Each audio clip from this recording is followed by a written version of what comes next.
My friend became a hermit and depended on me for supplies because he refused to go back to town. Now he's back, and I never expected what would happen next. I have known my best buddy since we were babies. We grew up next door, went to the same school in our tiny town, went into the same sport, and became rivals. I'm not proud to admit it, but once we were in high school, I became a real jerk to him and said some awful things, mainly because he was better at the sport than I was, and I was insecure. He ended up leaving town after graduation, and no one knew where he was. I don't think it's all because of me, but I might have been part of the reason. He cut contact with everyone, including his mom. He had been missing for months, and everyone was worried. I wanted to apologize to him, but no one could reach him. Then, some kid from town was out exploring, and he was spotted living in a rundown house on a mountainside about 2 hours from town. I was super happy to hear he was okay. Maybe I shouldn't have, but I went up the mountain to visit him. He was surprised to see me, but he was also pleased. We caught up, and I finally got to apologize to him. It was like old times, and we rekindled our friendship even better. When I first visited, I saw he didn't have much to eat or drink up there, so I started making a trip to bring him supplies every other month. It's close by, but it's hard to get up there. There's no road to drive up there, so I have to walk for a few hours. But it's been a year, and I'm getting tired of it. His mom constantly cries about missing him. She can't make the trip up. I missed a month because I got sick and had to make up work days. He was annoyed and snapped at me because he was running low on supplies, but I'm getting annoyed that he insists on living up there. I told him he was hurting his other friends and family by keeping his reclusive life and that he needed to stop being so selfish and come back to society. It was hurting me that he wasn't taking care of himself. He looks like crap,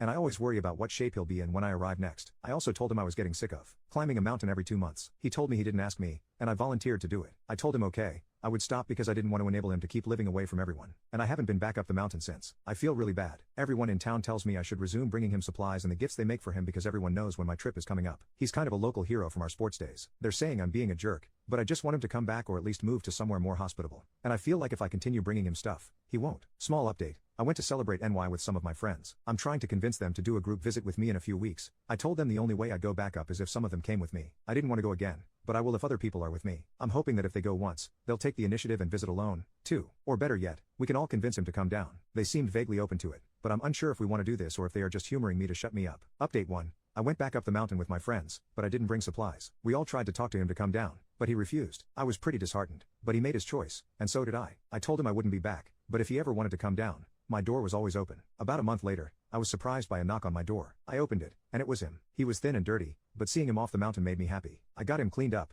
and now he's staying with me. I was surprised that he didn't want to go home to his mom, but he told me I was the only one who made an effort to be there for him when he was acting unreasonable and wanted to stay with me if that was okay. So yeah, he's living with me now and who knows what the future holds? Edit. My grandpa set me up with a really good job at the local gym in our town, and I'm making good money and living by myself. I have enough to support both of us, and I don't mind him staying indefinitely. Giving him a safe space to recover is all I want for him right now, and we can worry about the rest later. We set him up with an online therapist who will see him twice a week, and I'm hoping it will help him. I may be a little over my head when it comes to mental health issues. I don't know how to help him myself, when to ask him questions, or when to back off. I don't want to worsen things, and I'm scared to talk to him about the past, but hopefully, the therapist can help him. I also urged him to call his mom. He claimed he will sometime this week. Update 2. My buddy started therapy and made up with his mom. He's in a much better headspace now. He still hasn't gotten a job, but he goes out into the yard often and sometimes goes for hikes. He seems to love the outdoors still. He also loves animals. He recently got a pet rat that is the apple of his eye, but it doesn't seem to like me. The little jerk bites me whenever I pick it up. I have a pet chihuahua, and she is much better behaved. Anyway, it might not be much of a surprise, but we're together now. I always had feelings for him. I didn't want to admit it to myself when we were younger. Then we had a falling out, so it was easy to forget about for a while. He said he had always liked me too, so what I did hurt him greatly. But we're willing to put the past behind us and move forward together. I can't imagine my life without him now. He gives me something to look forward to coming home to every day. We're still in the early stages of the relationship, but I hope it will last. We're taking a vacation to Hawaii soon, courtesy of my gramps, so getting out there and experiencing the world beyond our town will help bring him out of his shell.